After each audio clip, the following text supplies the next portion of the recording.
Hello दोस्तों, welcome to my YouTube channel daily शिक्षा। दोस्तों, आज का जो हमारा टॉपिक है वो है एनसीडब्ल्यू। एनसीडब्ल्यू मतलब नेशनल कमीशन फॉर वुमेन, राष्ट्रीय महिला आयोग इसे हिंदी में बोला जाता। इस आयोग की स्थापना कब हुई थी, इसके पहले अध्यक्ष कौन थे, अब इसके अध्यक्ष कौन है, इसका स्ट्रक्चर कैसा है, मतलब इसके अंदर कौन कौन सदस्य होते हैं, इसका काम क्या है, इसके समक्ष चुनौती क्या है, इसके अंदर कमी क्या है, इन सब चीजों को आज हम डिटेल में कवर करेंगे। एक तरीके से बोलते हैं ना, इसका कच्चा चिट्ठा खोल के बैठेंगे आज हम और इसके बारे में एक एक करके सारी चीजें जानेंगे और इस तरीके से देखेंगे कि कोई भी इससे रिलेटेड एग्जाम में क्वेश्चन ना छूटे। तो दोस्तों, अब लेक्चर की शुरुआत करते हैं। लेक्चर को शुरू करने से पहले अगर तुम चैनल पर नए हो तो चैनल को सब्सक्राइब कर लो, कोई चार्ज नहीं लगता इसमें। तो देखो, राष्ट्रीय महिला आयोग जिसे बोलते हैं हम नेशनल कमीशन फॉर वुमेन, इसकी स्थापना कब करी गई थी? स्थापना करी गई थी इसकी कब? 31 जनवरी 1992 में। क्या ये एक संवैधानिक निकाय है? तो जी नहीं, ये एक संवैधानिक निकाय नहीं है। संवैधानिक मतलब संविधान के अंदर पूरा संविधान भी पढ़ लोगे, कहीं भी इसका कोई जिक्र तुम्हें मिलने वाला नहीं है। तो एक संवैधानिक निकाय तो ये नहीं है बिल्कुल भी। क्या ये एक सांविधिक निकाय है? तो जी हाँ, सांविधिक निकाय है, क्योंकि ये एक्ट के द्वारा बनाया गया था। तो जो आयोग एक्ट के द्वारा बनाए जाते हैं उन्हें क्या बोलते हैं हम? सांविधिक निकाय। सांविधिक निकाय इंग्लिश में बोलते हैं इसे STATUTORY, स्टेटरी बॉडी बोलते हैं इसे। थोड़ा सा मेरा प्रोनाउंसिएशन में दिक्कत है, थोड़ी सी इंग्लिश मेरी वीक है, इंग्लिश में हाथ कमजोर है, तो इसे थोड़ा सा एडजस्ट करो। तो सांविधिक निकाय है। तो राष्ट्रीय महिला आयोग की स्थापना इस अधिनियम के तहत कब हुई थी? 1992 में। अधिनियम कब का था? ये 1990 का। 1990 का अधिनियम था और इसकी स्थापना 1992 में हुई थी। कब? 31 जनवरी 1992 में। इसकी जो पहली अध्यक्ष थी, देखो इस अधिनियम की जो धारा 7 है उसके तहत इस आयोग का गठन करा गया था। आजकल एग्जाम में वो बहुत ज्यादा डीपली पूछ रहा है। तुमने भी पैट का एग्जाम देखा होगा, कितनी डीपली जाकर उसमें पूछ लिया, इतना जाकर अंदर मतलब पूछा गया। इतना तो यूपीएससी भी नहीं पूछता जितना उसमें पूछा गया। तो इस वजह से इसे सारी चीजें इसके अंदर की भी जान लो कि राष्ट्रीय महिला आयोग अधिनियम की धारा 7 के तहत इसका गठन करा गया था। किसका? राष्ट्रीय महिला आयोग का। तो धारा भी पूछ लेगा वो। इसकी जो अध्यक्ष है अभी मौजूदा, वो कौन है? रेखा शर्मा। कौन है? रेखा शर्मा। 2018 में इनके ये अध्यक्ष बनाई गई थी और तब से लेकर 2023 में भी ये इसकी अध्यक्ष है। इसकी जो पहली अध्यक्ष थी वो कौन थी? ये भी तो एग्जाम में पूछा जा सकता। तो जयंती पटनायक इसकी पहली अध्यक्ष थी। अब तुम कहोगे अध्यक्ष तो चलो हो गया, अब इसमें कोई दिक्कत नहीं। ये बता दो जरा तुम मुझे कि ये इसके अंदर सदस्य कितने होते हैं? तो टोटल एक तो इसमें एक अध्यक्ष होता, एक अध्यक्ष, एक सचिव और 5 अन्य सदस्य। 5 अन्य सदस्य, तो टोटल कितने हो गए? 7 सदस्य हो गए।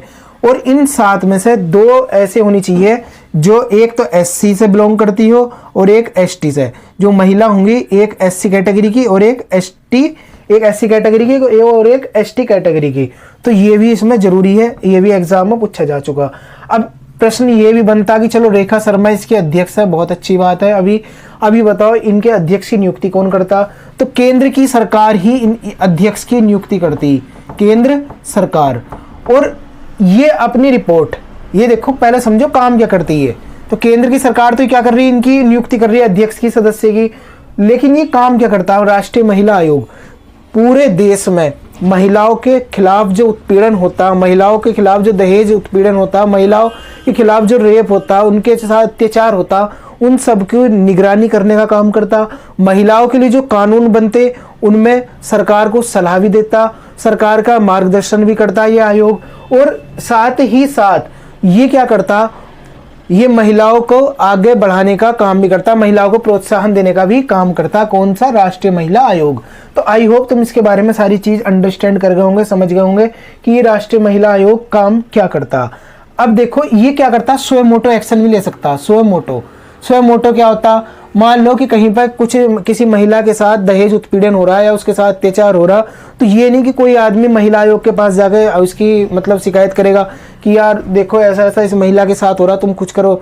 अगर इसे लग रहा है ना, खुद से भी किसी ने इसकी शिकायत नहीं करी और इसे खुद से भी लग रहा है कि हाँ ऐसा कुछ गलत हो रहा, तो ये जाकर खुद से स्वयं मोटो एक्शन भी ले सकता। स्वयं मोटो मतलब अपने आप जाकर एक्शन लेगा, अपने आप उस महिला को न्याय प्रोवाइड कराएगा। तो ये काम किसका है? राष्ट्रीय महिला आयोग ये भी कर सकता। स्वयं मोटो समझ गए ना आप। और इसके पास जो शक्ति है वो क्या है? दीवानी न्यायालय की शक्ति है। दीवानी न्यायालय क्या होता है? ये तुम कहोगे। तो दीवानी न्यायालय ज़्यादा कुछ नहीं, इसमें क्या है, किसी भी व्यक्ति के खिलाफ समन भेज सकते हैं, उसे नोटिस भेज सकते हैं, उसे बुला सकते हैं, जरूरी जो कागजात है वो दिखाने को कह सकते हैं। तो इसके पास दीवानी शक्ति होती, किसके पास, राष्ट्रीय महिला आयोग के पास। तो अब नेक्स्ट देखो, ये अपनी रिपोर्ट किसे सौंपता, ये भी प्रश्न पूछा जा चुका। तो ये अपनी रिपोर्ट केंद्र की सरकार को सौंपता, किसे, केंद्र सरकार, समझ गया, केंद्र सरकार इसे नियुक्त कर रही, तो केंद्र सरकार को ही अपनी रिपोर्ट सौंपता कि हमने साल भर में ये काम करा, महिलाओं की स्थिति यहाँ ज्यादा खराब है, यहाँ ज्यादा अच्छी है। तो इन सब चीजों के बारे में बताता राष्ट्रीय महिला आयोग, किसे, केंद्र सरकार को अपनी रिपोर्ट में। अब देखो इसकी आलोचना क्यों होती है, कभी कभी राष्ट्रीय महिला आयोग की आलोचना इसलिए होती है, देखो पहली बात तो ये है कि इसकी नियुक्ति में राजनीतिक हस्तक्षेप है। राजनीतिक हस्तक्षेप क्या, पारदर्शी तरीके से इसकी अध्यक्ष की नियुक्ति नहीं होती, केंद्र सरकार अपना आप से निर्णय लेती है, अपना आप ही नियुक्ति कर लेती, किसी फालतू की जरूरत ही नहीं है। तो इस वजह से ये बोला जाता है यार, जब ये अपने आप ही नियुक्ति कर रही केंद्र सरकार, तो ये जो आयोग है ये तो फिर केंद्र सरकार का पपेट बन जाएगा, मतलब केंद्र सरकार जैसे बोल लेगी वैसे करेगा, वरना इसे डर है कि कहीं केंद्र सरकार इसे हटा ना दे। तो इस तरीके का मतलब पारदर्शी तरीका नहीं है इसे नियुक्त करने का। नेक्स्ट क्या है, जागरूकता। जागरूकता की देखो यहाँ पर कंडीशन क्या है, अभी क्या है, ये राष्ट्रीय महिला आयोग बना हुआ है, तुम गांव देहात में जाओ, कोई राष्ट्रीय महिला आयोग के बारे में कोई महिला नहीं जानती, अपने खिलाफ हो रहे अत्याचार को चुपचाप सहती, उसे पता ही नहीं कि मेरी सहायता के लिए एक महिला आयोग बना हुआ, जो उसे पता ही नहीं, तो तुम एग्जिस्ट करके भी क्या कर रहे हो, यानी कि तुम हो या ना हो, उसके लिए क्या है, तुम्हें बनाया गया था महिलाओं को क्या करने के लिए, हेल्प प्रोवाइड कराने के लिए, उनकी सहायता करने के लिए, उनके खिलाफ हो रहे अत्याचार को रोकने के लिए। लेकिन महिलाओं को ये पता ही नहीं कि तुम हो भी हमारी सहायता करने के लिए, तो फिर तुम्हारे होने या ना होने से क्या फर्क पड़ता। तो ये इसकी आलोचना करी जाती। तीसरी कंडीशन क्या है, इनके पास वित्तीय संसाधन बहुत कम है, जो केंद्र की सरकार देती है उसमें ही अपना काम चलाना पड़ता है। इनके पास जो है फाइनेंशियल जो छूट है वो नहीं है, बिल्कुल भी फाइनेंशियल फ्रीडम नहीं है इनके पास, तो इस वजह से इसकी आलोचना करी जाती। और दोस्तों एक चीज अभी मैं बता दूं, जैसे केंद्र स्तर पर राष्ट्रीय महिला आयोग है, ऐसी राज्य स्तर पर भी कुछ महिला आयोग बनाए गए थे। जैसे उत्तर प्रदेश का राज्य महिला आयोग अलग है, महाराष्ट्र का अलग है, मध्य प्रदेश का अलग है, सबका अलग अलग से राज्य में एक एक महिला आयोग बनाया हुआ, ताकि वो महिलाओं के लिए अच्छे से काम कर सके, महिलाओं को न्याय प्रोवाइड करा सके। अब दोस्तों एक चीज मैं तुम्हें बहुत इंपॉर्टेंट बताने वाला, अभी जिस राज्य से भी तुम बिलोंग करते हो, चाहे यूपी, मध्य प्रदेश, महाराष्ट्र, कहीं से भी, तो तुम्हारे राज्य के जो महिला आयोग है, तुम्हारे राज्य का जो राज्य महिला आयोग है, उसके अध्यक्ष जरूर याद करके जाइयो। अगर तुम किसी एग्जाम को देने जा रहे हो तो राज्य की राज्य महिला आयोग जो है, चाहे उत्तर प्रदेश का है तो उत्तर प्रदेश की जो राज्य महिला आयोग के अध्यक्ष हैं उनके बारे में जरूर पढ़ के जाइयो, क्योंकि इससे एग्जाम में क्वेश्चन पूछ लिया जाता जो स्टेट वाले होते हैं। अब तुम कहोगे इसके अंदर हमें क्या सुधार करना चाहिए, तो पहली चीज तो यही है कि यार राजनीतिक हस्तक्षेप ना हो, अलग से एक कमेटी बनाई जाए जिसमें सुप्रीम कोर्ट के जज हो, एक विपक्ष का नेता हो, एक केंद्र सरकार का कोई वो, ये 3-4 आदमी बैठकर निर्णय ले, तब ये सोचे कि इसका अध्यक्ष इसे बनाया जाना चाहिए, तब जाके इसे क्या होगा, जो राष्ट्रीय महिला आयोग है तब अच्छे तरीके डिसीजन ले सकेगा। वरना सोचो तुम, अगर केंद्र सरकार, ये क्या है, राष्ट्रीय महिला आयोग की जो मतलब नियुक्ति कौन कर रहा है, केंद्र की सरकार।